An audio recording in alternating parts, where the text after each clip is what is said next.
10th के सभी विद्यार्थियों, लो जी, आपकी बार बार डिमांड आ रही थी कि आप हमको अर्धवार्षिक परीक्षा के लिए साइंस का ऐसा पेपर बता दीजिए कि जो एमपी बोर्ड में 100% फंस जाए। तो यहाँ पर एक पेपर मैं आपके लिए लेकर आया हूँ जो कि 90% गारंटेड है कि इसी में से पूरा फंस जाएगा। ठीक है, अलग अलग जिलों में अलग अलग पेपर आएंगे बच्चों। ठीक है, इसलिए मैं लगातार तैयारी कराऊंगा। 2 सेट आपको प्रोवाइड करा रहा हूँ, 2 सेट। ठीक है, पहला सेट नहीं देखा है तो डाल दिया है चैनल पर, जरूर देख लेना है। चलिए सही विकल्प देखते हैं। मनुष्य के उदर यानी अमाशय में कौन सा अम्ल उत्पन्न होता है? तो HCl एकदम राइट रहेगा। स्वापोषी पोषण के लिए आवश्यक है उपरोक्त सभी। और मनुष्य का जो मस्तिष्क है वो सोचने के लिए भी, हृदय स्पंदन के लिए भी, शरीर का संतुलन बनाने के लिए भी, तो ये उपरोक्त सभी है। ठीक है, इसका एकदम राइट आंसर। अभिनेत्र लेंस की फोकस दूरी में परिवर्तन पश्चमाभि द्वारा किया जा सकता है। और अपमार्जक झाग देते हैं मृदु जल में। कार्बन के यौगिक की प्रकृति होती है, ठीक है, सह संयोजक। चलिए आगे बढ़ते हैं। यहां से देखिएगा आप रिक्त स्थान प्रश्न नंबर 2 में, किसी विलयन की अम्लता और क्षारकता दर्शाने के लिए उपयोग किया जाता है पीएच पैमाना। क्या किया जाता है? पीएच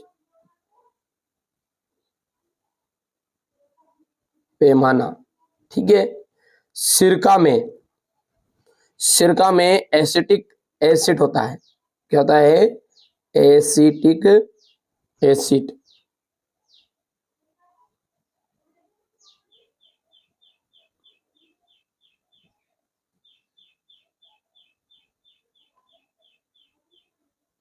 ठीक है, सिरका में क्या पाया जाता है? एसिटिक एसिड पाया जाता है।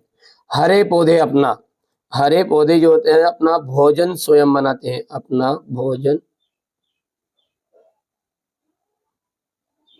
भोजन स्वयं बनाते हैं। हो गया इतना। संदेश संवहन की इकाई न्यूरॉन कहलाती है।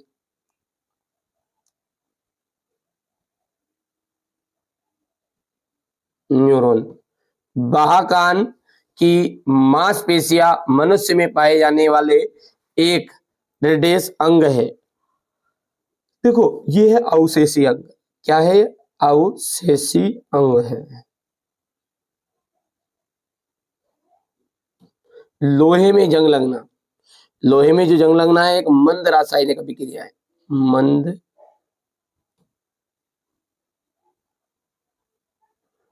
रासायनिक अभिक्रिया का उदाहरण है। ठीक है, चलिए आगे बढ़ते हैं। अगला है हमारा एक वाक्य में उत्तर। दही में कौन सा अम्ल पाया जाता है? लैक्टिक अम्ल पाया जाता है बाबू, लैक्टिक अम्ल है।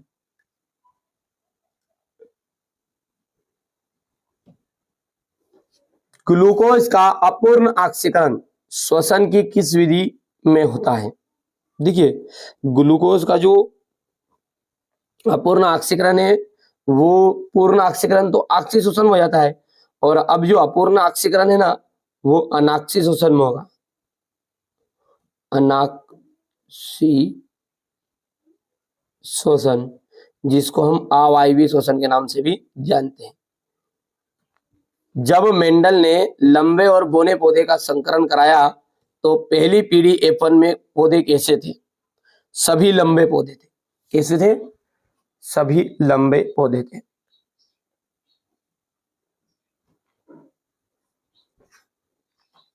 प्रकाश का जो परावर्तन है उसका दैनिक जीवन में उदाहरण। प्रकाश का परावर्तन का दैनिक जीवन में जो उदाहरण है वो है चमकीली सतह का प्रकाश पड़ने पर चमकना। जो कोई भी चमकीली सतह है ना, चमकीली सतह पूरा लंबा है, बोल दे रहा हूं मैं, चमकीली सतह का प्रकाश पड़ने पर चमकना। जो मतलब चमकीली सतह वो चमकेगी। किस कब चमकेगी? प्रकाश पड़ेगा तो। वे यंत्र जो पास वस्तुओं का आभासी, सीधा और वस्तु से बड़ा प्रतिबिंब बनाते हैं उन्हें हम सरल सूक्ष्मदर्शी कहते हैं।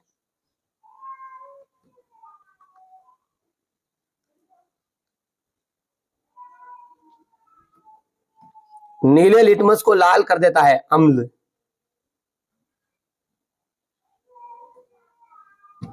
अम्ल, ठीक है भैया, समझ में आ गया।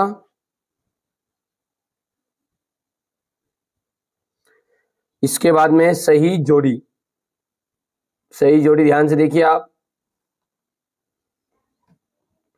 थोड़ा छोटा कर देता हूं ताकि,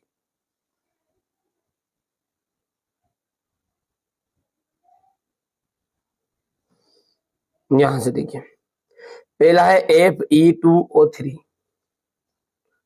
ये क्या है, ये आपका हेमेटाइट का फॉर्मूला। प्रतिरोधों का समांतर क्रम संयोजन, ये आ जाएगा 1/r बराबरी पे 1/r1 plus 1/r2 plus 1/r3।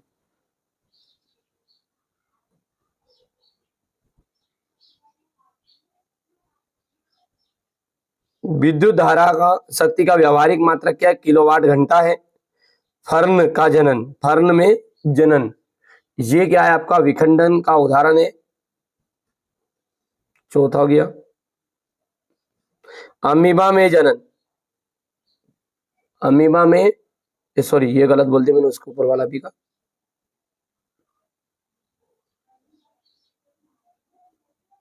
Fern में जो जनन है, फर्न में वो है बीजाणु जनन।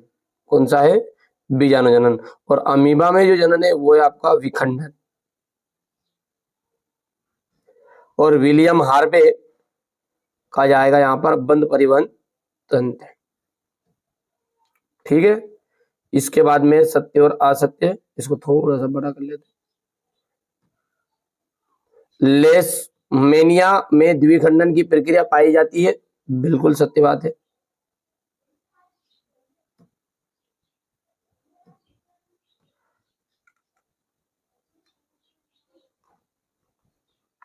अभिक्रिया की जो दर की इकाई है मोल प्रति लीटर प्रति सेकेंड मिनट है, तो ये भी आपका सत्य रहेगा। NaCl का जलीय विघटन विलियन ब्राइम कहलाता है, तो ये भी आपका सत्य है। एड्रेनल हार्मोन अग्नाशय से निकलता है, ठीक है, ये आपका असत्य है। तारों का टिमटिमाना परावर्तन की क्रिया का परिणाम है, ये आपका असत्य हो जाएगा। यहां से देखिए क्वेश्चन नंबर 6 है आपका, तीव्र रासायनिक अभिक्रिया किसे कहते हैं, लोहे की वस्तुओं को हम पेंट क्यों करते हैं, ठीक है, ये यहां से क्वेश्चन नंबर 7 है। क्वेश्चन नंबर 8, अपमार्जक और साबुन में क्या अंतर है, आक्सीकारक किसे कहते हैं, यौवन आरंभ के समय लड़कियों में होने वाले परिवर्तन को बताना आपको। मां के शरीर में गर्भस्थ भ्रूण को पोषण किस प्रकार प्राप्त होता है। कुछ पौधों को उगाने के लिए कायिक प्रवर्धन का उपयोग किया जाता है। अलैंगिक जनन की अपेक्षा लैंगिक जनन से क्या लाभ है।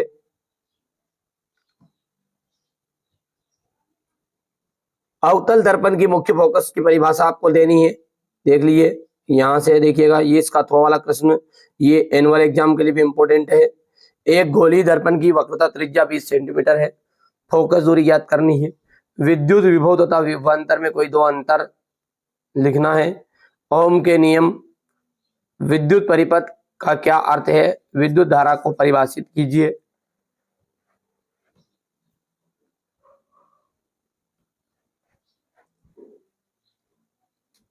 विस्थापन एवं द्विविस्थापन अभिक्रिया में क्या अंतर है, संचारण किसे कहते हैं, निकट दृष्टि दोष किसे कहते हैं, इसका निवारण कैसे किया जाता है, प्रकाश के 3 मूल रंगों को से बनने वाले विभिन्न रंगों को चित्र द्वारा समझाइए।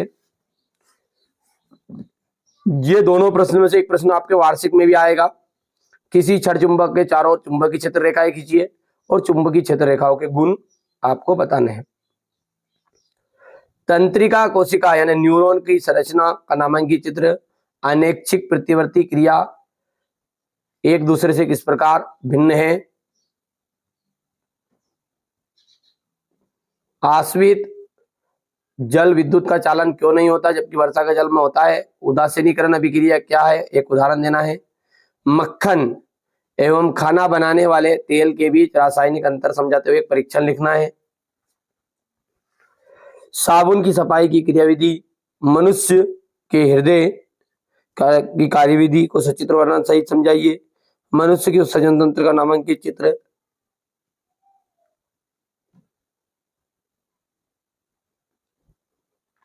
और ये क्वेश्चन नंबर आपका 13, ठीक है, सॉरी 23 अंतिम। तो ये बच्चों मैंने आपको है ना अर्धवार्षिक परीक्षा के लिए एक सिंपल पेपर बताया। यहाँ पर मॉडल पेपर है बेटा, है ना, अच्छे से तैयारी करिएगा। इसी तरह जिस तरह